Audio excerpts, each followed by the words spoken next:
نحمده ونصلي على رسوله الكريم اما بعد فاعوذ باللہ من الشیطان الرجیم بسم اللہ الرحمن الرحیم۔ سورہ شورى کی آیت نمبر 30 سے آج کے سبق کا آغاز کریں گے۔ رب اشرح لی صدری ویسر لی امری واحلل عقدۃ من لسانی یفقهوا قولی رب زدنی علما رب زدنی علما رب زدنی علما۔ اللهم فقهنا في الدين اللهم فقهنا في الدين اللهم فقهنا في الدين۔ اعوذ باللہ السمیع العلیم من الشیطان الرجیم من ہمزہ ونفخہ ونفثہ۔ وما اصابکم من مصیبہ، اور جو تمہیں پہنچتی ہے کوئی مصیبت، فبما کسبت ایدیکم، تو اس کی وجہ سے ہے جو کمایا تمہارے ہاتھوں نے، وَيَعْفُو عَن كَثِيرٍ، اور وہ درگزر کر دیتا ہے بہت سی باتوں سے۔ وَمَا أَنتُم بِمُعْجِزِينَ فِي الْأَرْضِ، اور نہیں ہو تم ہرگز سب عاجز کرنے والے زمین میں۔ وَمَا لَكُم مِّن دُونِ اللَّهِ، اور نہیں تمہارے لیے اللہ کے سوا۔ اور جو بھی تمہیں مصیبت پہنچتی ہے تو اس کی وجہ سے ہے جو تمہارے ہاتھوں نے کمایا، اور وہ درگزر کر دیتا ہے بہت سی باتوں سے۔ اس کا خطاب اگر اہل ایمان سے ہو تو مطلب ہوگا کہ تمہارے بعض گناہوں کا کفارہ تو وہ مصائب بن جاتے ہیں جو تمہیں گناہوں کی پاداش میں پہنچتے ہیں، اور کچھ گناہ وہ ہیں جو اللہ تعالیٰ یوں ہی معاف فرما دیتا ہے، اور اللہ کی ذات بڑی کریم ہے، معاف کرنے کے بعد آخرت میں اس پر مواخذہ نہیں فرمائے گی۔ حدیث میں آتا ہے کہ مومن کو جو بھی تکلیف اور غم و حزن پہنچتا ہے، حتیٰ کہ اس کے پیر میں کانٹا بھی چبھتا ہے، تو اللہ تعالیٰ اس کی وجہ سے اس کے گناہ معاف فرما دیتے ہیں۔ صحیح بخاری حدیث 5641 اور صحیح مسلم حدیث 2572۔ اگر خطاب عام ہو تو مطلب ہوگا کہ تمہیں جو مصائب دنیا پہنچتے ہیں یہ تمہارے اپنے گناہوں کا نتیجہ ہے، حالانکہ اللہ تعالیٰ بہت سے گناہوں سے تو درگزر ہی فرما دیتا ہے، یعنی یا تو ہمیشہ کے لیے معاف کر دیتا ہے یا ان پر فوری سزا نہیں دیتا، اور عقوبت و تعزیر میں تاخیر یہ بھی ایک گناہ معافی ہی ہے، جیسے دوسرے مقام پر فرمایا، گویا یہ بھی معافی ہی ہے جیسے کہ دوسرے مقام پر فرمایا وَلَوْ يُؤَاخِذُ اللَّهُ النَّاسَ بِمَا كَسَبُوا مَا تَرَكَ عَلَى ظَهْرِهَا مِن دَابَّةٍ۔ سورہ فاطر آیت نمبر 45۔ اور اگر اللہ لوگوں کے کرتوتوں پر فوراً مواخذہ شروع فرما دے تو زمین پر کوئی چلنے والا ہی باقی نہ رہے۔ یہی مفہوم سورہ نحل آیت نمبر 61 میں بھی بیان کیا گیا ہے۔ اور نہیں ہو تم ہرگز عاجز کرنے والے اسے زمین میں، اور نہیں تمہارا اللہ کے سوا من ولی ولا نصیر، کوئی کارساز اور نہ ہی کوئی مددگار۔ یعنی تم بھاگ کر کسی ایسی جگہ نہیں جا سکتے کہ جہاں تم ہماری گرفت میں نہ آ سکو، یا جو مصیبت ہم تم پر نازل کرنا چاہیں اس سے تم بچ جاؤ۔ الجوار جو اصل میں الجواری ہے، جاریتن چلنے والی کی جمع ہے، بمانی کشتیاں، جہاز، یعنی بر و بحر پر۔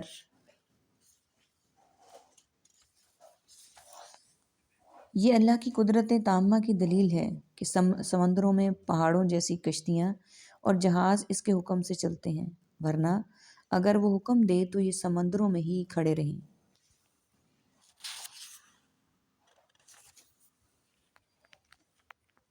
وَمِنْ آيَاتِهِ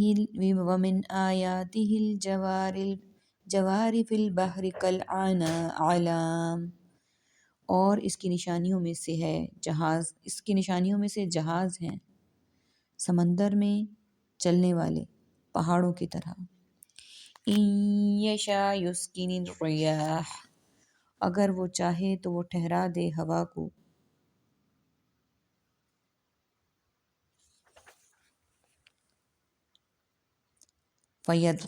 فَيَصْلَلْنَ رَوَاكِدَ عَلَى ظَهْرِهِ، پھر وہ کشتیاں ہو جائیں کھڑی ہونے والی اس سمندر کی سطح پر۔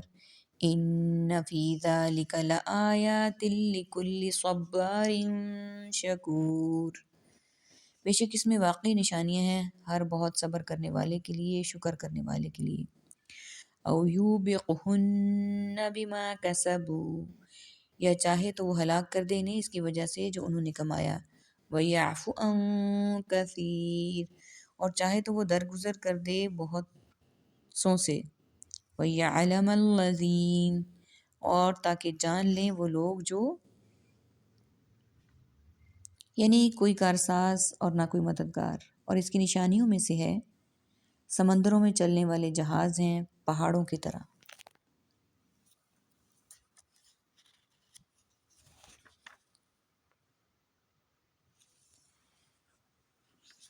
یعنی اس سے مراد یہ ہیں کہ جو جہاز چلتے ہیں سمندروں میں، کشتیاں بحر و بر میں، یہ اللہ کی قدرت تامہ کی دلیل ہیں، اور سمندروں میں پہاڑوں جیسی کشتیاں اور جہاز اس کے حکم سے چلتے ہیں، ورنہ اگر اللہ حکم دے تو یہ سمندروں میں ہی کھڑے رہیں، اگر وہ چاہے تو ہوا کو ٹھہرا دے، پھر وہ کھڑے رہ جائیں اس سمندر کی سطح پر۔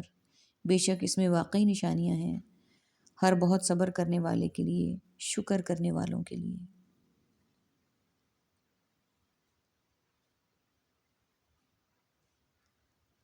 یہ چاہے تو وہ ہلاک کر دے انہیں اس کی وجہ سے جو انہوں نے کمایا، اور چاہے تو وہ درگزر کر دے بہت سوں سے، یعنی سمندر کو حکم دے اور اس کی موجوں میں طغیانی آ جائے تو یہ ان میں ڈوب جائیں، ورنہ سمندر میں سفر کرنے والا کوئی بھی سلامتی کے ساتھ واپس نہ آ سکے۔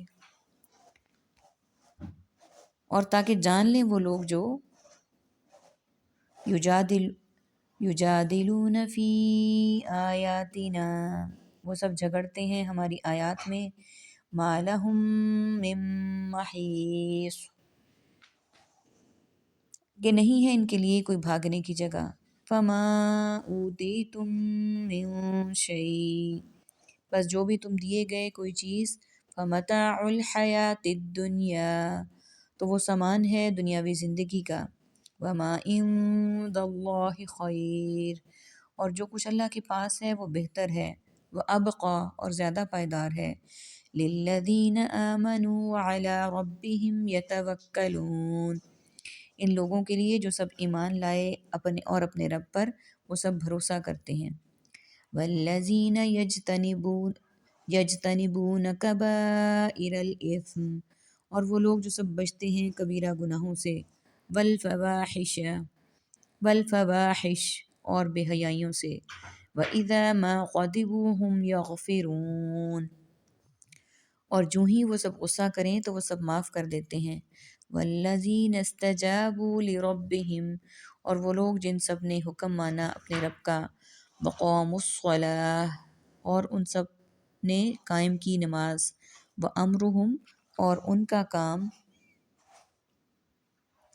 ہماری آیات میں وہ جھگڑتے ہیں، نہیں ہے ان کے لیے کوئی بھاگنے کی جگہ،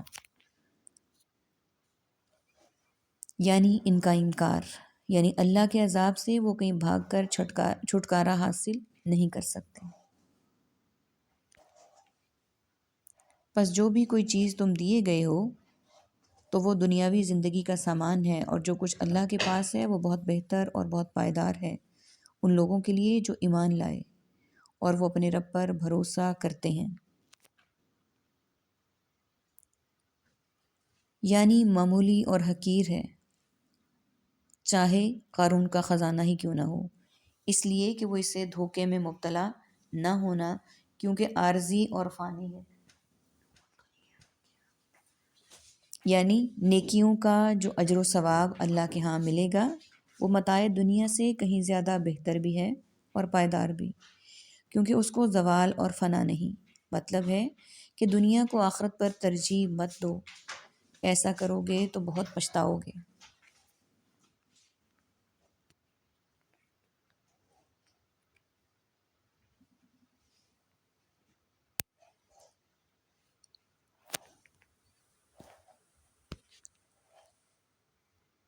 اور وہ لوگ جو بچتے ہیں کبیرہ گناہوں سے اور بے حیائیوں سے، جو ہی وہ غصہ کرتے ہیں تو وہ معاف کر دیتے ہیں۔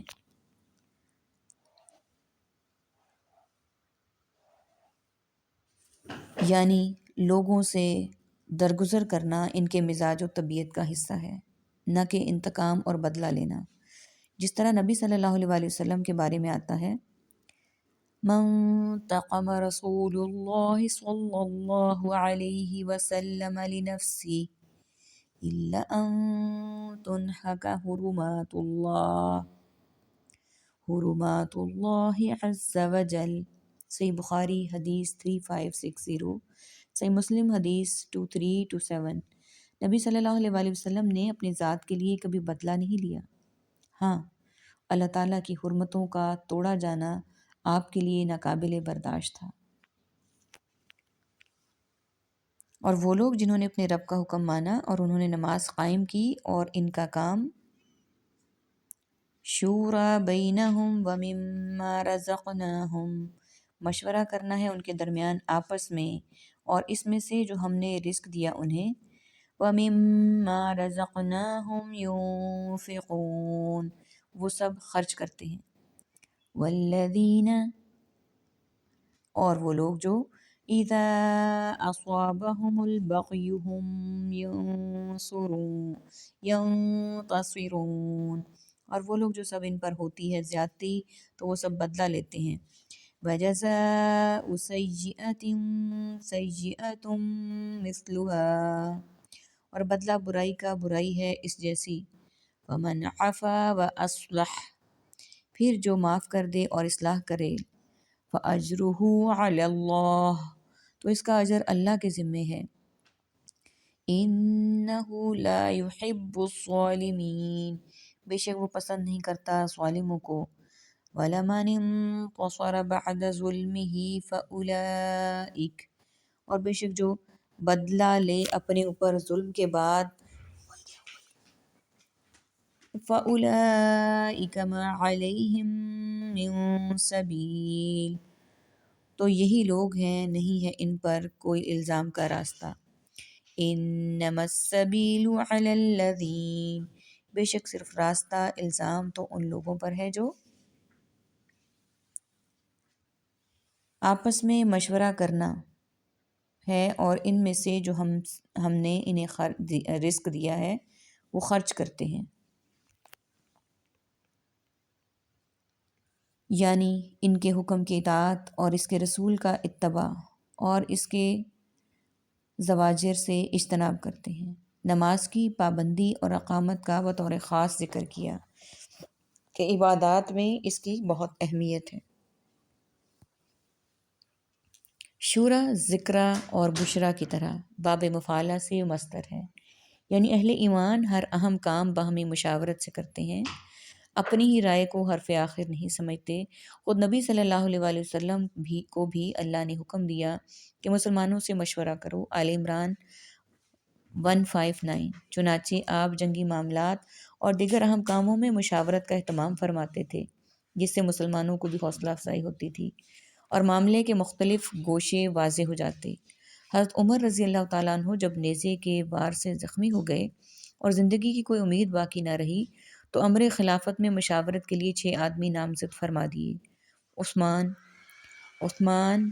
علی، طلحہ، زبیر، سعد اور عبد الرحمن بن عوف رضوان اللہ علیہم اجمعین۔ انہوں نے باہم مشورہ کیا اور لوگوں سے بھی مشاورت کی اور اس کے بعد حضرت عثمان رضی اللہ تعالیٰ عنہ کو خلافت کے لیے مقرر فرما دیا۔ بعض لوگ وَأَمْرُهُمْ شُورَىٰ بَيْنَهُمْ سے جمہوریت یعنی ڈیموکریسی کا اس بات کرتے ہیں، حالانکہ جمہوریت کو مشاورت کے ہم معنی سمجھنا یکسر غلط ہے۔ اسلام میں طے شدہ شرعی اور دینی امور، اصول و فروع کی ترمیم، تنسیخ اور تبدیلی کے بارے میں مشورہ تو ہو ہی نہیں سکتا۔ انتظامی اور ریاستی معاملات میں مشورہ کرنے کا حکم ہے، جبکہ مغربی جمہوریت میں کوئی بھی چیز مشورے سے مستثنیٰ نہیں ہے۔ یہی وجہ ہے کہ ان کے ہاں طے شدہ مسلمات دینیہ کے اندر تبدیلی اور اسی طرح معلوم اور ظاہر کو اکثریت کی خواہش کے پیش نظر جائز قرار دینے کے قوانین بنتے ہیں۔ زنا، ہم جنس پرستی اور اس طرح کے بے شمار جرائم کو قانونی حیثیت دینا اسی طرح جمہوریت کے ثمرات ہیں۔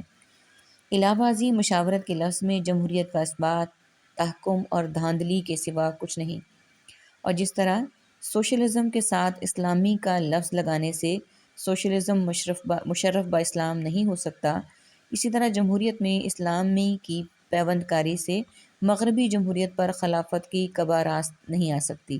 مغرب کا یہ پودا اسلام کی سرزمین پر نہیں پنپ سکتا، اور برائی کا بدلہ اس جیسی برائی ہے۔ پھر جو معاف کر دے اور اصلاح کر لے تو اس کا اجر اللہ کے ذمہ ہے، بے شک وہ ظالموں کو پسند نہیں کرتا۔ یعنی بدلہ لینے سے وہ عاجز نہیں ہے، اگر بدلہ لینا چاہیں تو لے سکتے ہیں، تاہم قدرت کے باوجود جو معافی کو ترجیح دیتے ہیں، جیسے نبی اکرم صلی اللہ علیہ وآلہ وسلم نے فتح مکہ والے دن اپنے خون کے پیاسوں کے لیے عفو عام کا اعلان فرما دیا۔ حدیبیہ میں آپ نے ان 80 آدمیوں کو معاف کر دیا جنہوں نے آپ کے خلاف سازش تیار کی تھی۔ لبید بن عاصم یہودی سے بدلہ نہیں لیا جس نے آپ پر جادو کیا تھا۔ اس یہودی عورت کو آپ نے کچھ نہیں کہا جس نے آپ کے کھانے میں زہر ملا دیا تھا، جس کی تکلیف آپ دم واپسی تک محسوس کرتے رہے، یعنی آخری لمحات تک۔ ابن کثیر۔ البتہ بعض روایات میں اس کے برعکس اس یہودی عورت کے قتل کرنے کی صراحت آئی ہے۔ اس طرح اس کی وضاحت کی گئی ہے کہ اولا نبی صلی اللہ علیہ وآلہ وسلم نے اس عورت کو کچھ نہیں کہا، تاہم جب اس زہر آلود کھانے سے ایک صحابی حضرت بشرا بن برا بن معرور رضی اللہ تعالیٰ عنہ کی وفات ہو گئی تو آپ نے قصاص کے طور پر اس یہودی عورت کو قتل کروا دیا۔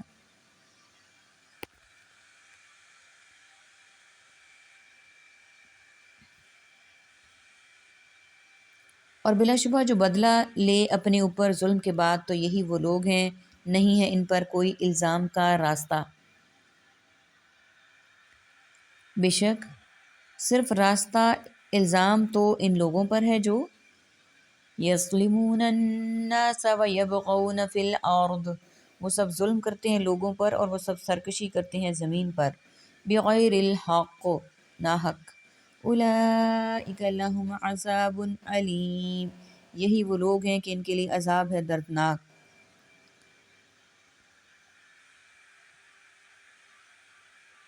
وَلَمَنْ صَبَرَ وَغَفَرَ إِنَّ ذَلِكَ لَمِنْ عَزْمِ الْأُمُورِ، اور بلا شبہ جو صبر کرے اور معاف کرے بے شک یہ یقیناً بڑے ہمت کے کاموں میں سے ہے۔ لوگوں پر ظلم کرتے ہیں اور زمین میں ناحق سرکشی کرتے ہیں، یہی لوگ ہیں کہ ان کے لیے دردناک عذاب ہے۔